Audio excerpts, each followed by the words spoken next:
शिखा जी। राधे राधे गुरु जी। राधे राधे महाराज जी। महाराज जी, जीवन में भौतिक सुख साधन होने के बाद भी अगर जीवन में संतुष्टि ना हो तो उसको प्राप्त होगी ही नहीं। जीवन में ना हो की बात नहीं हम कह रहे, हम कह रहे भौतिक सुखों से संतुष्टि होगी ही नहीं। अविनाशी का अंश हो, जब तक भगवान से तुम्हारा संबंध नहीं होगा तब तक खुश नहीं रह सकती। पक्की बात समझ लो, चाहे कोई भी हो, करके देख लेना। अब उदाहरण में एक बहुत बड़े ऑफिसर, ये जहां आप बैठे यहाँ बैठे थे, और उन्होंने प्रश्न किया कि मेरे पास सब कुछ है, मैं रिटायर हो चुका हूं, परिवार, लड़का बच्चा, बहू, खेती बाड़ी, मतलब जो कुछ सब है, अब मुझे डर लग रहा है कि मैं मरूंगा, इसका उपाय क्या है?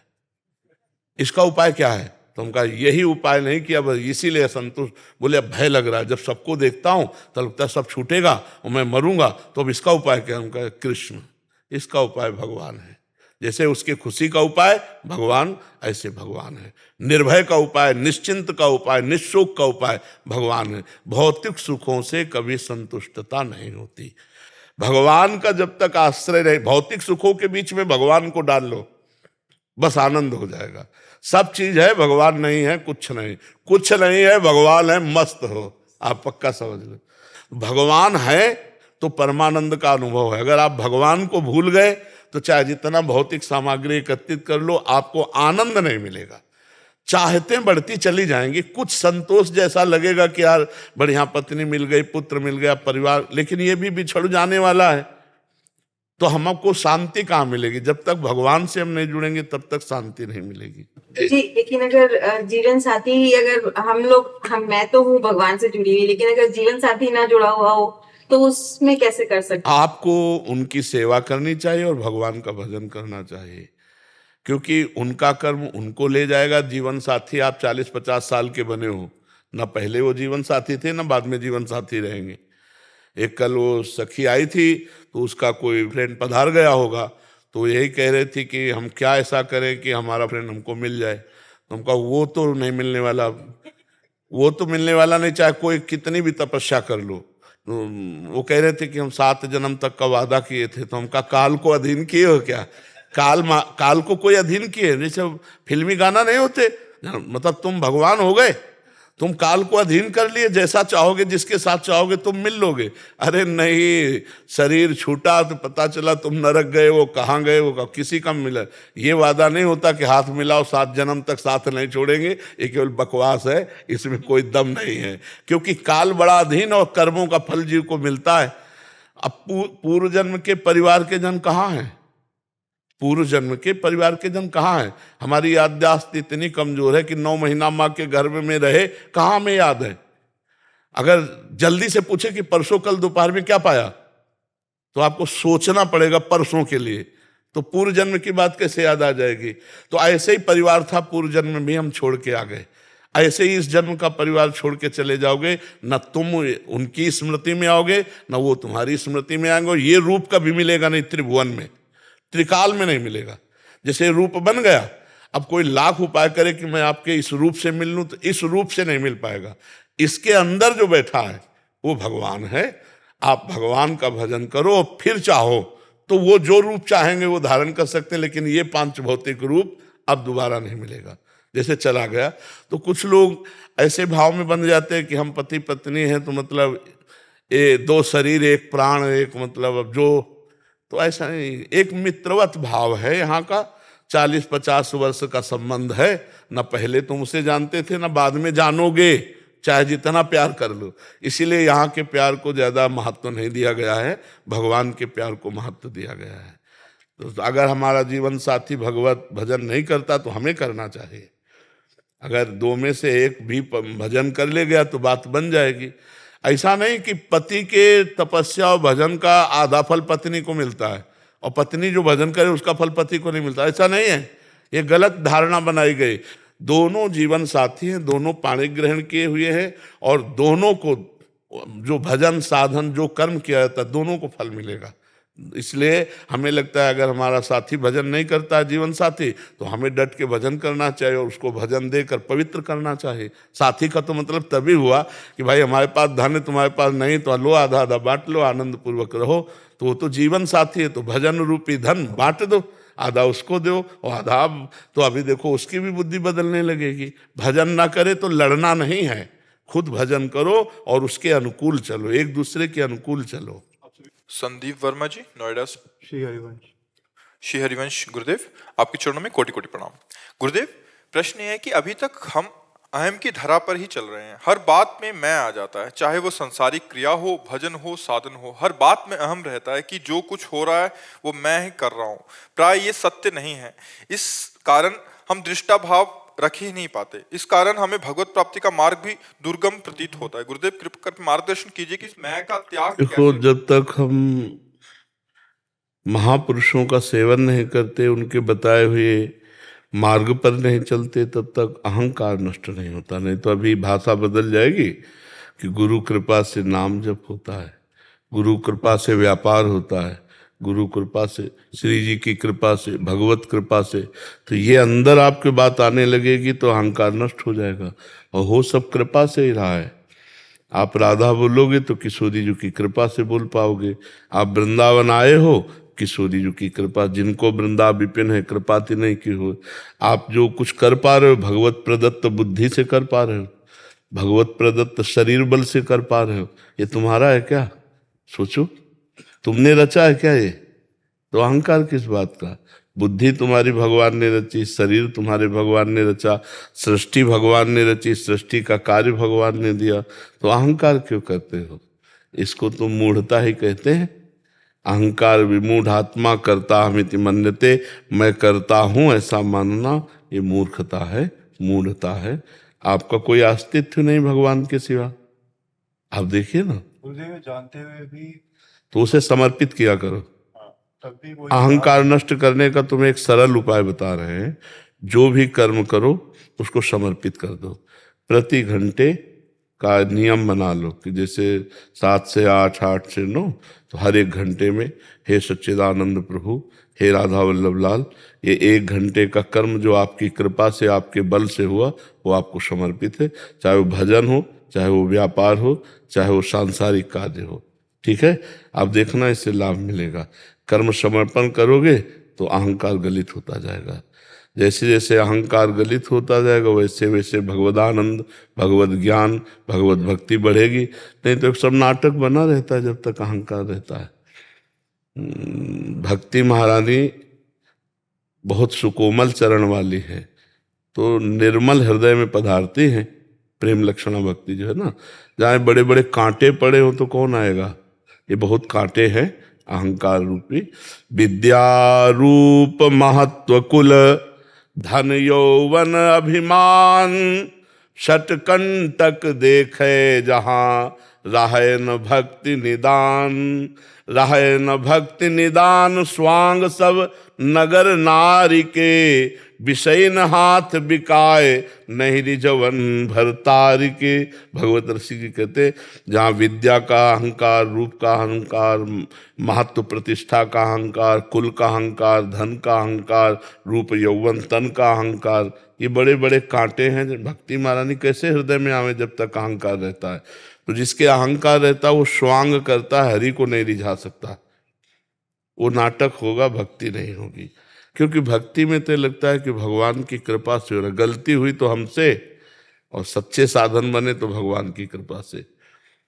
गुण तुम्हार समुझे निज दोषा, जे सब भांति तुम्हार भरोसा। सब प्रकार से भगवान के अधीन है। कोई गलती हो गई तो नाथ हमारी गलती, और अच्छे कर्म हो गए तो आपकी कृपा। इस भाव से जब चला जाता है तब भक्ति पुष्ट होती है। गुण तुम्हार समुझे निज दोषा, जे सब भांति तुम्हारी भरोसा। तो मुझे तो ऐसा लगता ही नहीं कि हम अहंकार करें। हम कुछ कर ही नहीं पा रहे हैं, हमसे करवाया जा रहा है। अगर भगवान को न मानो तो त्रिगुण माया को, माया जबरदस्ती बलात् वही करा रही जो उसके आ रहा है, चक्कर में जो आ गया। और यहाँ अगर हम भक्ति मानते हैं तो भगवान की कृपा बलात् हमसे करा रहे। भजन, साधन, वृंदावन आना, सत्संग सुनना, ये सब कृपा से हो रहा है, आपके अहंकार से थोड़ी हो रहा है। अब मोहि भा भरोस हनुमंता, बिनु हरि कृपा मिले नहीं संता। भगवान की कृपा हुई तो तुम संत समागम में बैठे हो। अरे भगवान की कृपा हुई तो मनुष्य शरीर पाए। ये जो मनुष्य शरीर है ये कृपा से मिलता है। तो इसलिए हमें तो ऐसा नहीं लगता कि कहीं अहंकार किया जाए। अहंकार तो बहुत ही मतलब गलत बात है, जो हमको गिरा देगी, जो हमें आगे नहीं बढ़ने देगी। तो एक काम करो, नाम जप करते हुए हर घंटा का समय का, 1 घंटा के समय का जो कर्म और चिंतन है वो बस भगवद अर्पणमस्तु, राधा वल्लभ अर्पणमस्तु, श्री कृष्ण अर्पणमस्तु, जो भाव आवे वही कर दो। ठीक है, आप करके देखना, धीरे धीरे ठीक हो जाएगा। भगवान ठीक करते हैं, सब ठीक कर देते हैं, बड़े कृपाल रहे। आयुष गुप्ता जी ग्वालियर से। राधे राधे महाराज जी। महाराज जी, हमको संसार के हिसाब से अपना जीवन जीना चाहिए या अपनी आत्मा से, अपने दिल से पूछना चाहिए? संसार ही है जिसे तुम दिल कह रहे हो, आत्मा का ज्ञान नहीं है आपको, तो संसार ही से पूछ रहे हो। मन संसार ही है, क्यों? मतलब संसार के हिसाब से चलना चाहिए कि मन के हिसाब से चलना चाहिए? तो मन ही संसार है, संसार के हिसाब से चल रहे हो, आत्मा के हिसाब से थोड़ी चल रहे हो। आत्मा के हिसाब से तो चलना ही नहीं होता हो, तो एक अव्यक्त सर्व जगह व्याप्त सच्चिदानंद, उसे आत्मा कहते हैं। आत्मा का मतलब क्या समझते हो? मन। हमें लगता है मन ही समझते हो, है? मन आत्मा का संबोधन कर रहे हो, लेकिन आत्मा को जानते तो हो नहीं, क्योंकि वो तो भगवत स्वरूप आपका ही स्वरूप है। और वो अचा है, उसमें कोई चा नहीं है। वो अक्रिय है, उसमें कोई क्रिया नहीं है। वो अरूप है, उसका कोई रूप नहीं है। वो अनाम है, उसका कोई नाम नहीं, तभी तो आत्मा कहा जाता है, संबोधन मात्र है। तो भाई इसका मतलब है मन की बात कह रहे हो आप, कि हम संसार के अनुसार चले या अपने मन के अनुसार चले? तो ना संसार के अनुसार चलो, ना अपने मन के अनुसार चलो, शास्त्र के अनुसार चलो। तस्मात् शास्त्रम प्रमाणम ते कार्याकार्यो व्यवस्थित हो। क्या करना चाहिए, क्या नहीं करना चाहिए, ये संत महापुरुषों से, भगवान की वाणी, गीता जी, भागवत जी, इनको पढ़ो, इनसे जानकारी करो कि हमारा कर्तव्य क्या है, हमारे जीवन का उद्देश्य क्या है, हमको क्या नहीं करना चाहिए, हमको क्या करना चाहिए, ये सब शास्त्रों में मिल जाएगा। नहीं शास्त्र पढ़ो तो रोज सत्संग सुनो, तो आप सत्संग में सुन लेंगे।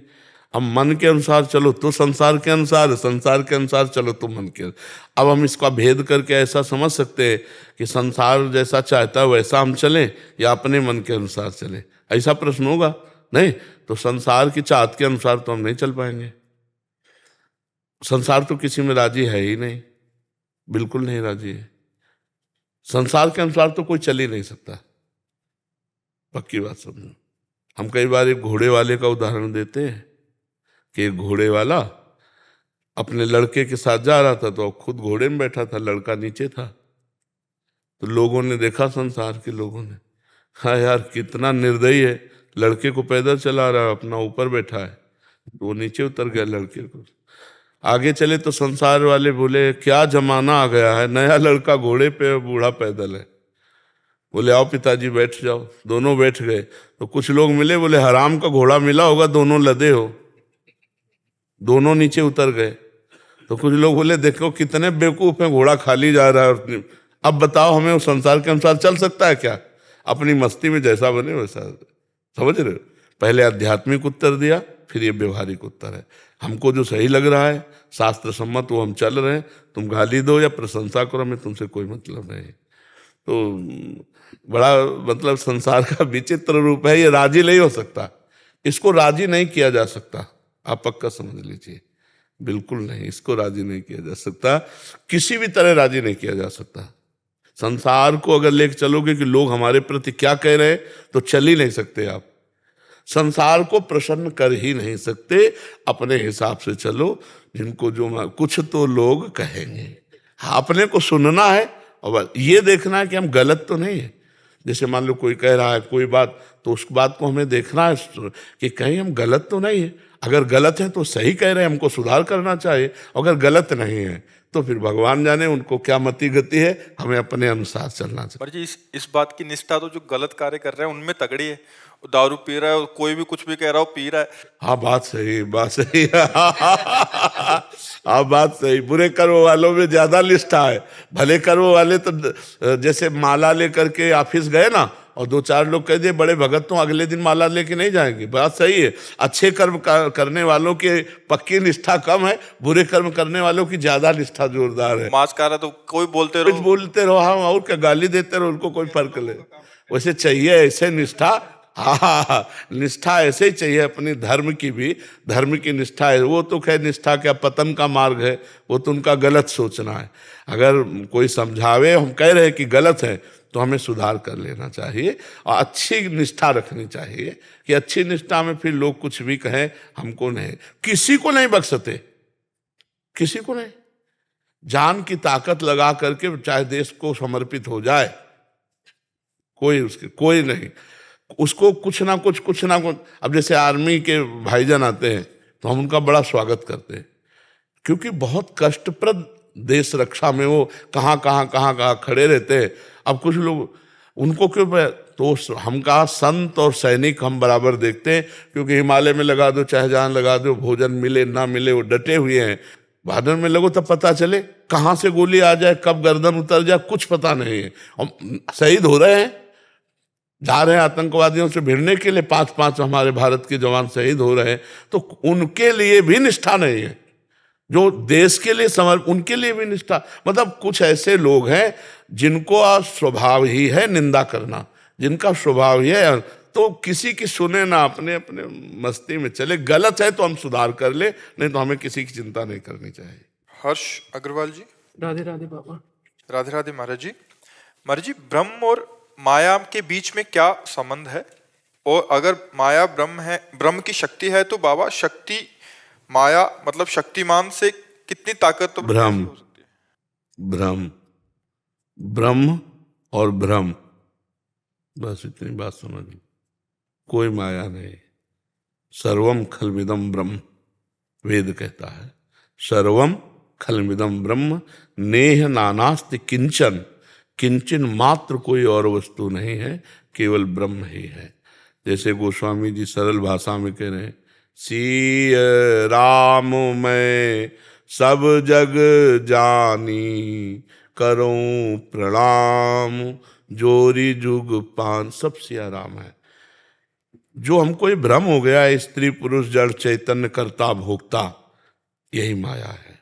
मैं और मोर तोर तय माया, जेहि बस कीन्हे जीव निकाया, गो गोचर जहां लग मन जाई, सो सब माया जानो भाई। जो मैं मोर में तय तोर में स्थित है, उसकी दृष्टि जहां भी जाएगी माया दिखाई देगी, और जो ब्रह्म में स्थित है तो जहां दृष्टि जाएगी सर्वम खलमिदम ब्रह्म। तो ब्रह्म और भ्रम, अगर ये भ्रम निकल जाए तो केवल ब्रह्म ही ब्रह्म है, दूसरा कोई। पर ये भ्रम बहुत बड़ा है, माया बहुत बड़ा भ्रम है। जैसे स्वप्न में हमको कोई रसगुल्ला खवा रहा हो तो हम खुश हो रहे हो, या कोई हमें मार रहा हो तो हम दुखी हो रहे हो, तो जब तक हम जगेंगे नहीं तब तक दुख सुख के ऊपर नहीं उठ सकते। उस समय सत्य लगता है ना स्वप्न का, शरीर तो पड़ा होता है स्थूल, हमको ज्ञान नहीं होता, लेकिन हमको स्वप्न में मार पिटाई जो हो रही है असली लगती है, या स्वागत सम्मान जो हो रहा है, सुख दुख जो, वो असली लगता है। असली कब तक लगेगा? जब तक आप जग नहीं जाते। और जहां जगे तो आपको झूठा लगेगा ना, ऐसे ही जब तक आपको ज्ञान नहीं होता तब तक ये सही लगेगा, और जब ज्ञान हो जाएगा तो ये सही नहीं लगेगा। सही केवल भगवान है। ये मायाकृत शरीर ये जितने सब नाशवान परिवर्तनशील हैं, सत्य सच्चिदानंद भगवान है। अब जैसे माया और उसकी शक्ति, तो भ्रम की अंधकार की कोई सत्ता नहीं है, पर जब तक आप मानते हैं ना सतो विद्यते भाव ना भाव विद्यते सता, सत का अभाव नहीं है, मतलब हर जगह सत है और असत की सत्ता नहीं है, पर आपने सत्ता दे रखी तो आपको असत ही दिखाई देगा, सत्य नहीं दिखाई देगा। इसलिए भजन करो। जब तक भजन नहीं करोगे, जैसे आप हमें बताना, दूर पड़ा हुआ टायर या रस्सी, हमें भ्रम हो गया कि सर्प है, अब गौर से देखोगे तो लगेगा हिल भी रहा है, और काट ना ले आप भयभीत हो जाओगे, लेकिन वहां भय का कोई कारण नहीं है, ये हमारा भ्रम है। और जब कोई सीधा प्रकाश उस पर डालेगा तो क्या दिखाई देगा? अरे यार ये तो रस्सी थी, हम तो भ्रम से डर रहे थे, ठीक है ना। ऐसे ही सीधा ज्ञान का प्रकाश जब पड़ेगा तो ये सब भगवान है। सच्ची मानिए बच्चा, केवल भगवान है, दूसरा कोई नहीं। भगवान ना दिखा के दूसरा दिखना, यही भ्रम है, यही माया है। और इसी भ्रम की निवृत्ति के लिए साधना की जाती है। जासु कृपा सब भ्रम मिट जाई, गिर जा सोई कृपालु रघुराई। जब भजन किया जाता है तो ये भ्रम हट जाता है, केवल ब्रह्म रह जाता है, भ्रम खत्म हो जाता है। भ्रम का नाम माया, और जो है उसे ना दिखाई देना, जो नहीं है वो दिखाई देना, रस्सी में सांप। ऐसे ही परमात्मा आपके अंदर, परमात्मा आपके अंदर, एक ही परमात्मा है, सबके अंदर अलग अलग परमात्मा नहीं। और पंचभूत सबके एक ही है, लेकिन सब अलग अलग अपने को पहचान रहे, अलग अलग अपने को मान रहे, यही माया है। जैसे भगवान की शक्ति अनंत है, ऐसे भ्रम भी ये बहुत अनंत महिमाशाली है।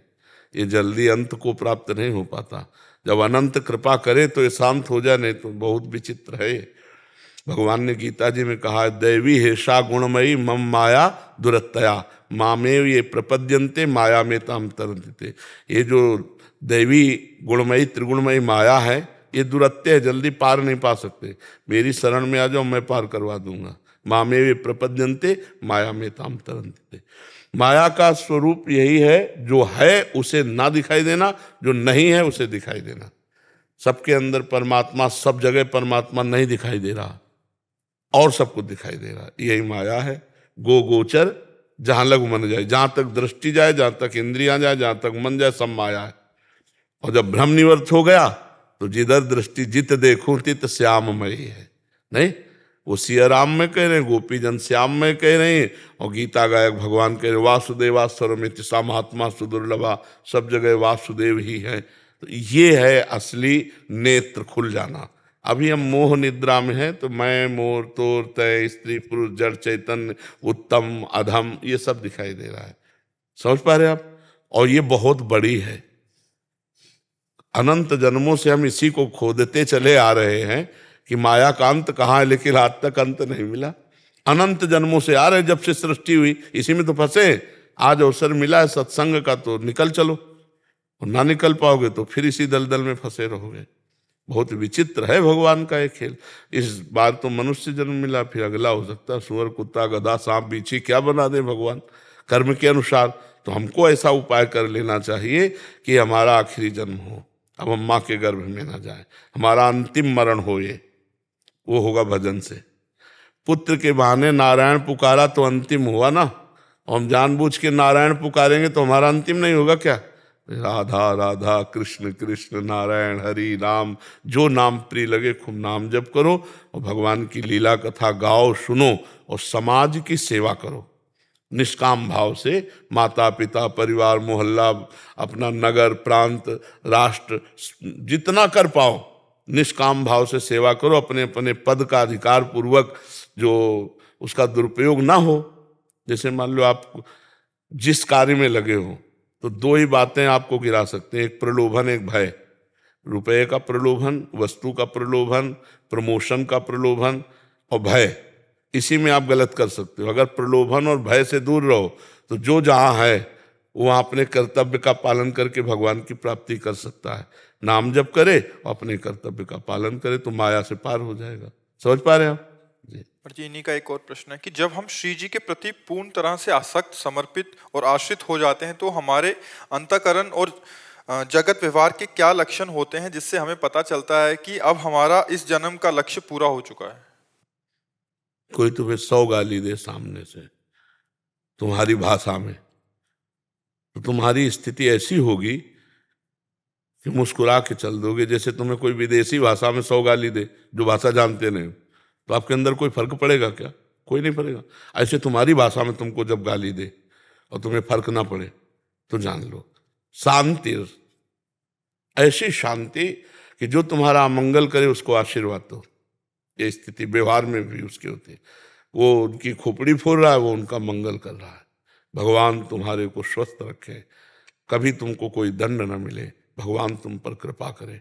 जो प्रेम लक्षणा भक्ति अंदर जब आएगी ना, करत जे अनशहन निंदक तिनों पे अनुग्रह क्यों, और दूसरी बात, तदर्पिता अखिलाचारिता तद स्मरणेन परम व्याकुलते, वो सारे आचरण भगवान की प्रसन्नता के लिए करता है, हर आचरण भगवान को समर्पित करता है, और एक क्षण भी भगवान का विस्मरण हो जाने पर वो ऐसे व्याकुल हो जाता है जैसे मछली को जल से अलग कर दो, उसकी जो स्थिति होती है।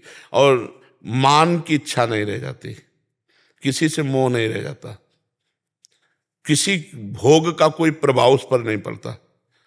जितने भोग उनका प्रभाव होता है सबके ऊपर, देख लो सुन लो भोगों की बातें, तो भोग की इच्छा जागृत हो जाए, उसके पास भोग रहे तो भी भोग की इच्छा नहीं होगी, जिसकी स्थिति होगी। निरंतर वो भगवान के चिंतन में डूबा हुआ समस्त कामनाओं से रहित होगा, किसी भी नवीन भोग के भोगने की इच्छा नहीं होगी, मान नहीं होगा, मोह नहीं होगा, निरंतर भगवान के चिंतन में डूबा होगा, सारे कर्म भगवान को समर्पित, भगवान के विस्मरण होने पर बड़ी व्याकुलता, अपमान करने वाले पर भी मंगल भावना करना, और किसी भी द्वंद्व से वो पराजित नहीं होता। मान अपमान निंदा स्तुति लाभ हान जय पराजय सुख दुख समान भाव, ये स्थिति साधारण, बकाया तो जो स्थिति में है वही स्थिति को समझ सकता है, अन्यथा नहीं समझ सकता है, पर शब्दों से बाह्य लक्षणों में ऐसा स्थिति उसकी होती है। अजय यादव सम्राट जी, प्रयागराज से। राधे राधे महाराज जी। महाराज जी, जहां पर नकारात्मकता हावी हो, असत्य जुल्म भ्रष्टाचार के खिलाफ लड़ाई लड़ने वाला व्यक्ति हर जगह पराजित होता जाए, ऐसे समय में उस व्यक्ति को क्या करना? मुझे ऐसा नहीं लगता कि सत्य और धर्म पे चलने वाला पराजित हो सकता, मुझे ऐसा नहीं लगता। इतिहास साक्षी है, सत्य और धर्म चलने वाले को रौंदने की चेष्टा की गई है, लेकिन विजयी वही हुआ है। रौंदने की चेष्टा की गई, उसको मिटाने की चेष्टा की गई। जैसे पांडव सत्य पर चल रहे थे, कौरवों ने प्रयास किया, उनका प्रयास सफल जैसा लगा, 12 वर्ष का वनवास, 1 वर्ष का अज्ञातवास, कितनी प्रकार की कष्ट वेदनाएं उनको सहनी पड़ी, लेकिन सिंहासन पर कौन बैठा? परिणाम में युधिष्ठिर जी। और विनाश किसका हुआ? कौरव पक्ष का। मानते हैं कि अधर्माचरण थोड़ी देर बढ़कर हम पर हावी हो सकता है, लेकिन मिटा नहीं सकता, पराजित नहीं कर सकता, मिटेगा वही। आप देख लीजिए, मिटेगा वही। धर्म से चलने वाले को झुकाने की कोशिश की जा सकती है, रौंदने की कोशिश की जा सकती है, लेकिन विजयी वही होगा। ये हम आपको फाइनल की बात बता रहे हैं। रास्ते में थोड़ा झुक जाना या थोड़ा पराजित जैसा लगना वो हो सकता है, हो सकता है, क्योंकि दोनों शक्तियां भगवान की हैं। पीठ से अधर्म प्रकट हुआ है और छाती से धर्म प्रकट हुआ है, तो उसमें भी तो भागवतिक, राक्षसों में भी तो भागवतिक शक्ति है। कभी देवताओं को खदेड़ देते, कभी देवता राक्षसों को खदेड़ देते। तो हमें ये विश्वास रखना है कि विजय धर्म की होगी। जहाँ भगवान की आज्ञा का पालन किया जाता है, धर्म का पालन किया जाता है, वहीं विजय होती है। आज थोड़ा हम डाउन हैं तो कोई बात नहीं, कल हम उठेंगे, ऐसा पक्का विश्वास रखो। हो सकता है थोड़ी देर विजयी दिखाई दे, विजयी हुए ना, देखो कौरव विजयी हुए ना, सब एक छत्र साम्राज्य घसीट लिया युधिष्ठिर का शकुनी के छल भरे पासे से, लेकिन बाणों से सब मारे गए और महाराज ही युधिष्ठिर जी हस्तिनापुर चक्रवर्ती सम्राट नरेश के रूप में रहे।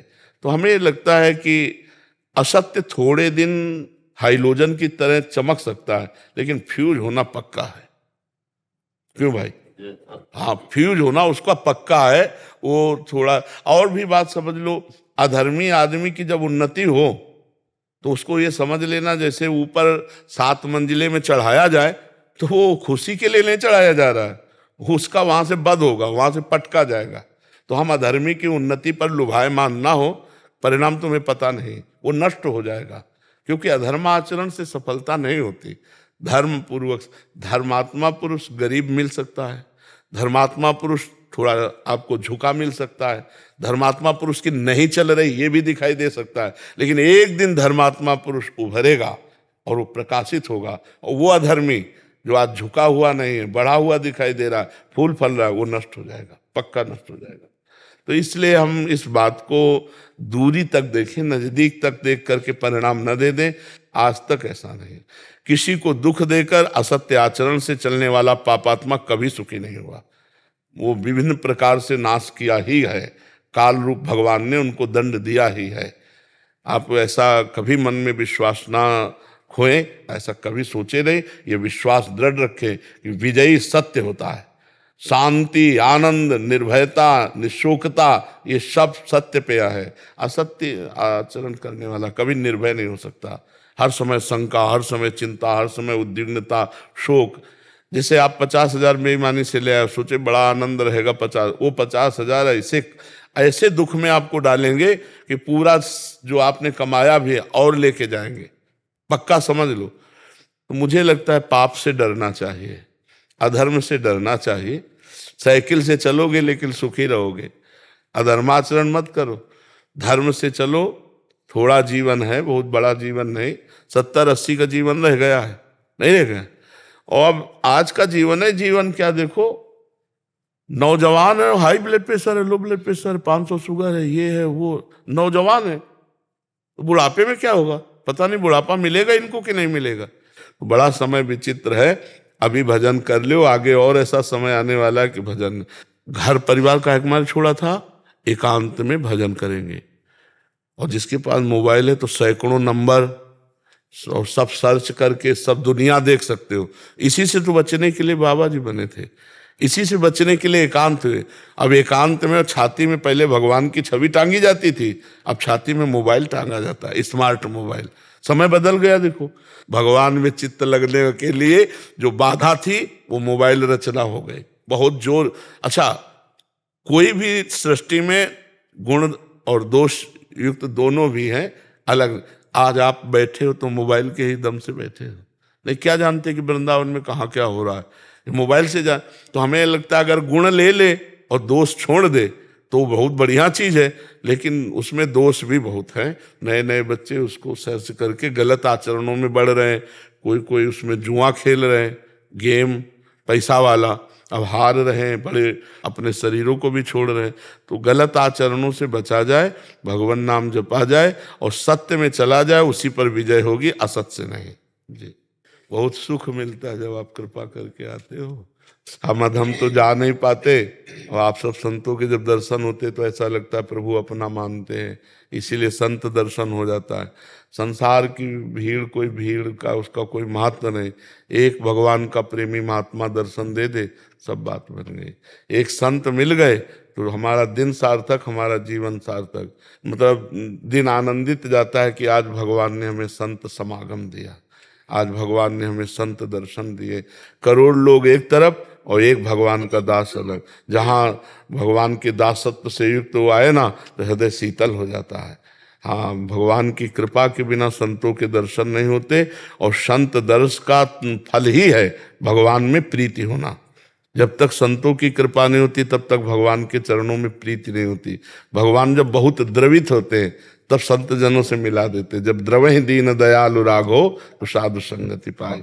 ये सच्ची मानो मूर्तिमान भगवान की कृपा है जो हमें संत दर्शन मिले, जो संत संभाषण मिला, जो संत स्पर्श रज मिला, ये भगवान की विशेष कृपा है। आकाश जी दिल्ली से। राधे राधे महाराज जी। राधे राधे महाराज जी। महाराज जी, ये मेरा प्रश्न है कि सच्ची भक्ति का स्वरूप क्या है? तद स्मरणेन परम व्याकुलते थी, अव्याव्रत भजनात्, अखंड भजन। एक क्षण के लिए भी अगर प्रभु का विस्मरण हो जाए तो व्याकुलता हो जाए। सच्ची भक्ति का स्वरूप यही है कि त्रिभुवन की राज्य लक्ष्मी देने पर भी जो आधे पल के लिए भगवान का विस्मरण ना करे वो महाभागवत है, वही सच्चा भक्त है। त्रिभुवन की राज्य लक्ष्मी, एक अच्छे पदार्थ में, एक अच्छे भोजन में, एक अच्छी अनुकूलता में हम भगवान का विस्मरण कर सकते हैं। नाप के देखना चाहिए। त्रिभुवन की राज्य लक्ष्मी देने पर जो आधे पल के लिए भगवान को और हर समय मनाता रहता है, बड़ी कृपा, बड़ी कृपा हमारे ऊपर, भगवान की बड़ी कृपा। तत्यनुकंपाम सुस्मीक्षमाणु, और जो कुछ उसको दुख सुख मिलता है प्रारब्ध के अनुसार भोग लेता है, और हर समय मन वचन कर्म से भगवान के चिंतन में मगन रहता है, वही महाभागवत है। उसको भगवत प्राप्ति ऐसे हो जाएगी जैसे अपने बाप की प्रॉपर्टी पर बेटे का अधिकार हो जाता है। जैसे पिता की संपत्ति पर पुत्र का अधिकार हो जाता है, ऐसे महाभागवत को परम पद का अधिकार प्राप्त हो जाता है। उसे ही महाभागवत कहते हैं, जो हर समय भगवान की अखंड स्मृति में है, हर आचरण भगवान के अनुकूल करता है, सब में भगवत भाव रखता है, किसी भी लाभ को भगवान के चिंतन के सामने लाभ नहीं समझता। वो बहुत बड़ी हानि है जिसमें भगवान का चिंतन छूट जाए। कहा हनुमंत विपति प्रभु सोई, जब तो सुमिरन भजन। वही महाभागवत है। और महाभागवत की व्याख्या कोई कर ही नहीं सकता, क्योंकि जैसे भगवान अनिर्वचनीय, ऐसे उनके भक्त अनिर्वचनीय है। पर जब हम इस बात पर देखते हैं कि महाभागवत किसे कहते हैं, तो शास्त्रों ने कुछ लक्षण बताए हैं कि जिनको मान प्रिय नहीं है, सबहि मान प्रद आप अमानी, जो मोह रहित हैं, जो किसी भोग से पराजित नहीं होते, जो निरंतर भगवान के चिंतन में रहते हैं, जो समस्त कामनाओं से रहित हो चुके हैं, जो निरंतर सुख दुख में ना फंस करके भगवान की लीला गुण में डूबे रहते हैं, वही महाभागवत है, वही विश्व विजयी है, वही जीवन मुक्त महापुरुष है। और इसके लिए विविध साधन है, भगवान के मार्ग के विविध साधन है। दास्य भाव, सख्य भाव, वात्सल्य भाव, कांता भाव, सहचरी भाव। तो जिस भाव से हमारा लगाव हो, उसी भाव वाले महापुरुष से जुड़कर हम भगवान की भक्ति करें। बकाया खास बात है स्मृति, अखंड स्मृति। अखंड स्मृति, गीता का पूरा फल है स्मृति। नष्टो मोहा स्मृतिर्लब्धा त्वत्प्रसादान मयाच्युता। भगवद स्मृति। जी। अनीता त्रिपाठी जी, प्रयागराज। राधे राधे राधे महाराज जी। महाराज जी, नाम जप करते समय मन बहुत ही ज्यादा चंचल हो जाता है और इधर उधर भागता है। हमें लगता है अगर एकांतिक सुनते तो इसका विस्तृत उत्तर मिल जाता, पर हम सारांश में कहते हैं कि हमारा जो अभ्यास चल रहा है नाम जप का, उसमें जो मन के दो पार्ट हैं, एक अच्छा और एक बुरा। अच्छाई की तरफ हमारा जो झुकाव हुआ, ये मन से ही हुआ है। मन ना कहता तो यहाँ तुम नहीं आ सकते थे। तो मन की अच्छाई पार्ट में जब हम नाम जब शुरू किया, तो बुराई पार्ट को साफ करने लगा, क्योंकि निर्मल मन जन सो मोह पावा। तो अब जितनी गंदगी अनंत जन्मों की भरी है, वो सब निकलेगी बाहर। अब साधक इस बात में परेशान हो जाता है कि जब मैं भजन नहीं करता था तब इतना गंदा नहीं था, अब जब भजन से करने लगा तो इतना गंदा सोच, इतनी गंदी बात, वो गंदगी निकल रही है। मन अच्छा चंचल हो और नाम जब कर रहे हो, तो आप निश्चित समझो फल में कोई भेद नहीं है, मन लगे ना लगे। जैसे मन नहीं लगता लेकिन आग छुआ दी जाए तो जला देगी ना। मन कहीं और हो, जहर पिला दिया जाए तो मरी जाओगे ना, क्योंकि उसका प्रभाव है। ऐसे नाम का प्रभाव है, मन लगे या ना लगे, जिह्वा से राम राम हरि हरि कृष्ण कृष्ण हो रहा है, आपको भगवत प्राप्ति होगी। आपको बाहर भी आनंद मिलेगा, लौकिक और पारलौकिक अंतर ज्ञान का भी आनंद मिलेगा। राम नाम मणि दीप धर, जीह दे हरि द्वार, तुलसी भीतर बाहर जो चाह सुझे। तो मन को नाम ही एकाग्र करेगा, मन को नाम ही निर्मल करेगा। अब शुरू किया इसलिए गंदगी निकल रही, अब परेशान नहीं होना चाहिए। वैखरी वाणी से महाराज। हाँ, वैखरी से भी, वैखरी से। यह जिह्वाग्ये वर्तते नाम तुभ्यम। जैसे मंत्र है तो वो दो में ही जपा जाता है, उपांश और मानसिक। गुरु मंत्र जो है उपांश और मानसिक जपा जाता है, लेकिन नाम भगवान इतने कृपालु हैं कि आप राधा राधा राधा राधा राधा राधा राधा राधा राधा राधा राधा राधा राधा, इसी से भगवत प्राप्ति। ठाकुर हरिदास जी तो इसी वैखरी से ही जपते थे।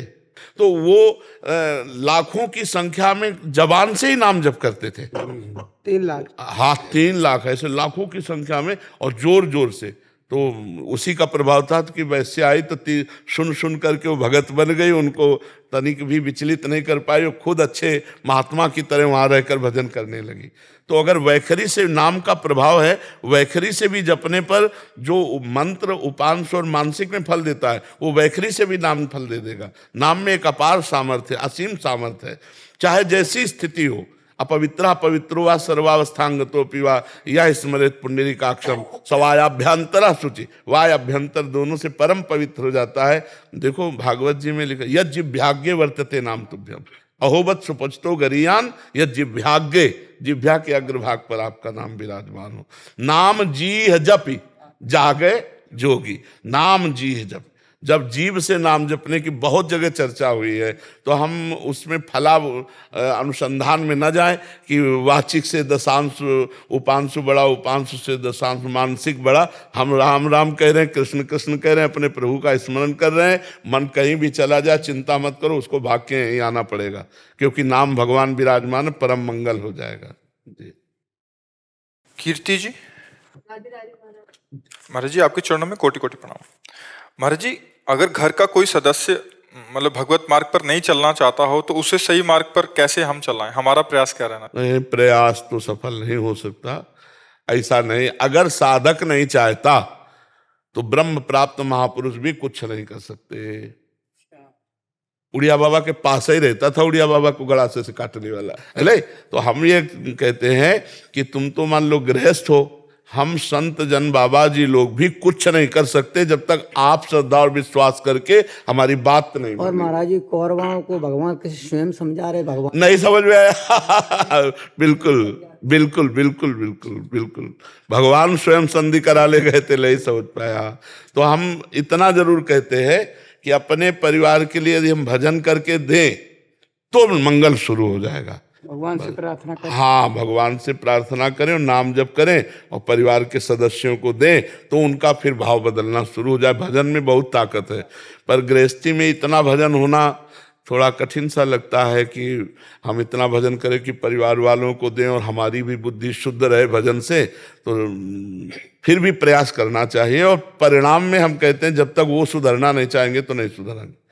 वो सुधरना ना चाहे तो कोई नहीं सुधार सकता, चाहे जितना उपदेश कर लो, चाहे जितना हाथ जोड़ लो, वो सुधरेगा नहीं। हाँ, बहुत विचित्र बात है। खलऊ करें भली पाए सुसंगो और मिटाए न मलिन स्वभाव वायस पलिए अति अनुरागा होई रामेश कवों की कागा। हाँ, बिल्कुल ये बात कि कभी कभी जैसे संग मिल भी जाए ऐसे स्वभाव वालों को, भागवतिक संग, तो अपने ही स्वभाव में रहते हैं, उनको कोई फर्क नहीं पड़ता है। सत्संग का उनके ऊपर कोई फर्क नहीं पड़ता है। भगवान कृपा करे तो बात बदल जाए। गुरुदेव भगवान, वो आप कहे थे कि आना जाना बंद कर दो तो आना जाना बंद हो जाएगा जी। तो आपकी कृपा, श्री जी की कृपा से पहली बार वृंदावन धाम आना हुआ जी। तो गुरुदेव अब जाने की इच्छा नहीं, अब नहीं जा पाएंगे वृंदावन से। नहीं, ऐसा मत करो बच्चा, हमारी बात समझो। अलग अलग औषधि दी जाती है बीमार को, अलग अलग। अभी आप जवान हो, आप अभी थोड़ा कर्म करो। पढ़ाई लिखाई पूरी हुई क्या? नहीं, अभी डट के पढ़ो, डिग्री में पहुंचो, भारत की किसी सेवा में लगो, माता पिता की सेवा करो, नाम जप करो, और फिर अवसर मिले तो आके वृंदावन वास करो। नहीं, अब ऐसे कच्ची उम्र बहुत कठिन है बच्चा, बाबागिरी। देखो तुम्हें लगता है सरल है, लेकिन हम हाथ जोड़ के कहते हैं बाबागिरी के जैसा कोई कठिन कार्य असली में चलने पे। वो मनोरंजन तो भाई भी बहुत बढ़िया है, लेकिन अगर जीवन बाबागिरी में उतारने का तो सबसे कठिन बात हम आपको बता रहे हैं। अगर नाम जप करोगे और कर्तव्य का पालन करोगे तो प्रिया प्रीतम के पास पहुंच जाओगे बच्चा। और अभी नई अवस्था है, संसार देखा नहीं, भोगों को भोगा नहीं, और मन भोगों की तरफ। वही हम बताने जा रहे थे कि सबसे कठिन बात है, हम कह रहे 50 वर्ष सही चला हो और 5 मिनट गलत हो जाए तो 50 वर्ष में पानी फिर जाएगा, नहीं फिर जाएगा। अरे बोले यार, मतलब कोई नहीं समझेगा कि ये बंदा 50 वर्ष जलता रहा है, आज 5 मिनट चूक हो गई, क्षमा कर दो, कोई नहीं क्षमा करेगा। हम ये नहीं कहते कि कोई गलत नहीं है या सही है, वो भगवान जाने, लेकिन थोड़ी सी गलती, थोड़ा सा चूक पूरे जीवन को मिट्टी में मिला देगा। इसलिए हम कहते हैं गृहस्थ में रहकर भजन करो, कलिकाल है, अब जो बन गए भगवान इन्हीं का निर्वाह कर दे।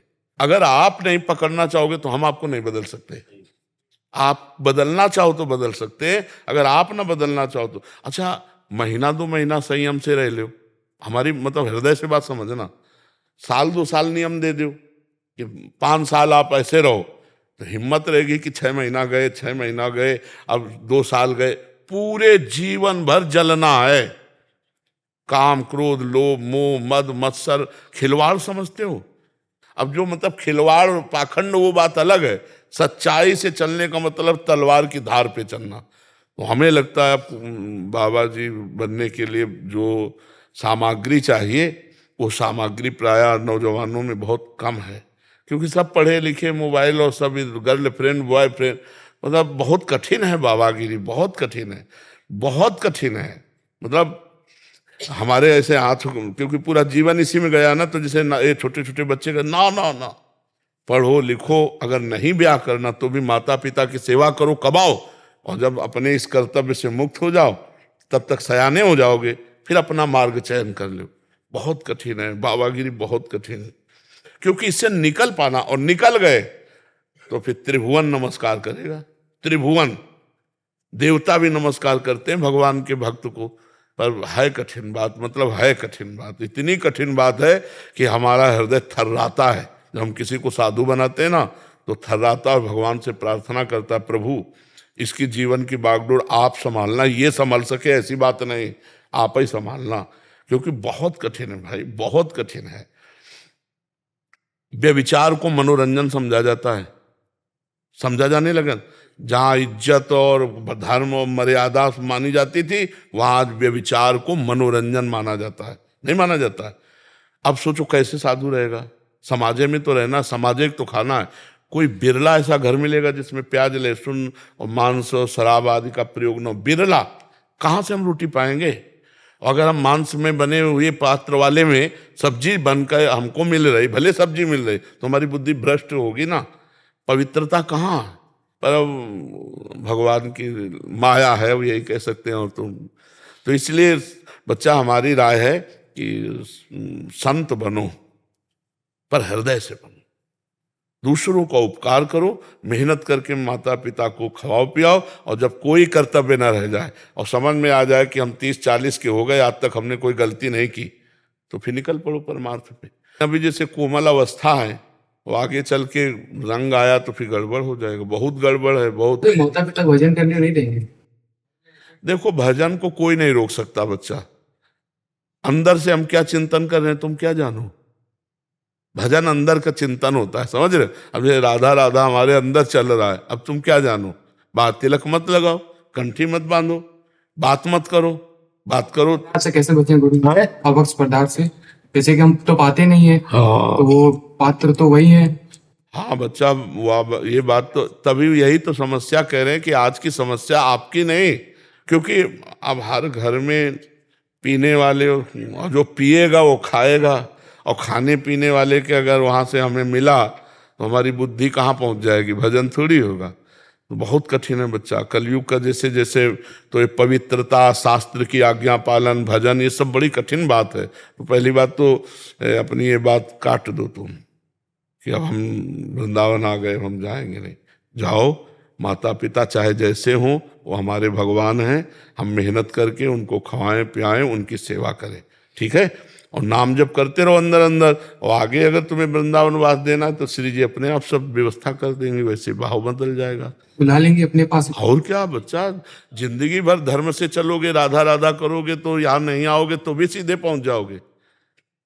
नहीं तो वृंदावन कितने वास करते हैं, और भारत में या विश्व में कितने भगवान के भजन करने वाले हैं? सोचो, क्या वृंदावन वासी केवल भगवान को प्राप्त होगा और जो बाहर भजन करते हैं उनको भगवान नहीं मिलेंगे? ऐसी बात नहीं बच्चा, जो भगवान वृंदावन में, वही कण कण में, पूरे विश्व में विराजमान, खूब भजन करो, भगवान की प्राप्ति कर लो। सृष्टि शुक्ला जी, अयोध्या जी। राधे राधे महाराज जी। महाराज जी, एक गृहस्थ यदि भगवान से केवल कृपा मांगे तो उसे पारलौकिक कृपा प्राप्त होगी या सांसारिक? दोनों। प्रणत कुटुंब पाल रघुराई, भगवान दोनों भगवान अल्पज्ञ थोड़ी है, भगवान सर्वज्ञ है। दोनों प्रकार से उसके परिवार का भी भरण पोषण होगा और भगवत प्राप्ति भी होगी।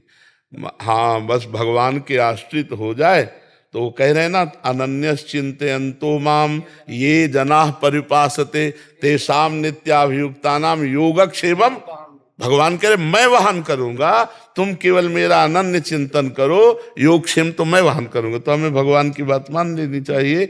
वो भगवान लोक परलोक दोनों का समान। ई परलोक सकल सुख पावत मेरी सो भैया कृष्ण गुण संचु। हरिवंश महाप्रभु कहते हैं इस लोक में और परलोक में सदैव सुखी रहोगे यदि कृष्ण के गुणों का गान करोगे, नाम जप करोगे, राधा राधा बोलोगे, लोक परलोक दोनों में मंगल हो जाएगा। मांगने की क्या जरूरत है? सर्वज्ञ भगवान है, वो सब जान रहे हैं। वो जितना विधान किए बहुत बढ़िया किए, जितना करेंगे बहुत बढ़िया करेंगे। हमें उनके भरोसे रहना चाहिए। लोक लाओ परलोक निभाओ। जी बिल्कुल, दोनों दोनों लाभ, बिल्कुल दोनों लाभ है इसमें। और हारने पे भी लाभ और जीतने पे भी लाभ, इसमें ये भी बात है। हार भी, मान लो हम कहीं पराजित हो जाते हैं तो विशेष, हाँ विशेष कृपा पात्र बनता है वो। मतलब चूक से कहीं अगर, तो भगवान उससे फिर पतित पावन है। हाँ भगवान विशेष उस पर कृपा करते हैं। जो भगवान के मार्ग में सही चल रहे हैं वो तो भगवान के लाडले है ही, लेकिन जो लड़खड़ा के चल रहे हैं भगवान के विशेष लाडले हैं वो। हाँ भगवान पतित पावन है, बहुत कृपाल है। राधा राधा राधा राधा राधा राधा राधा राधा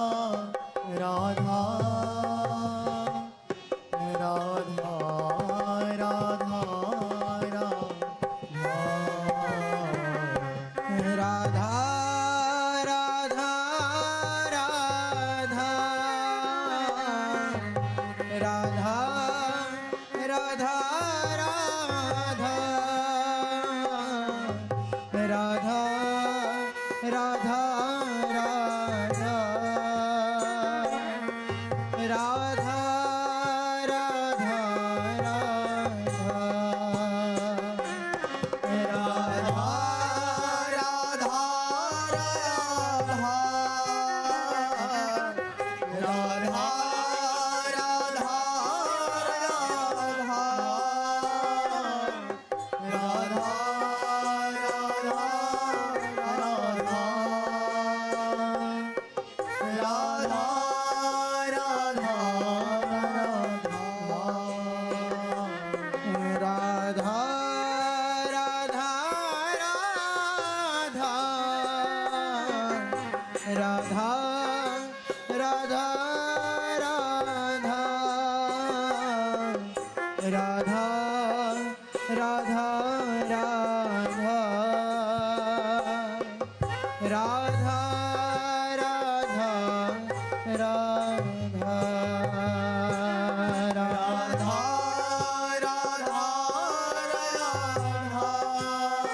राधा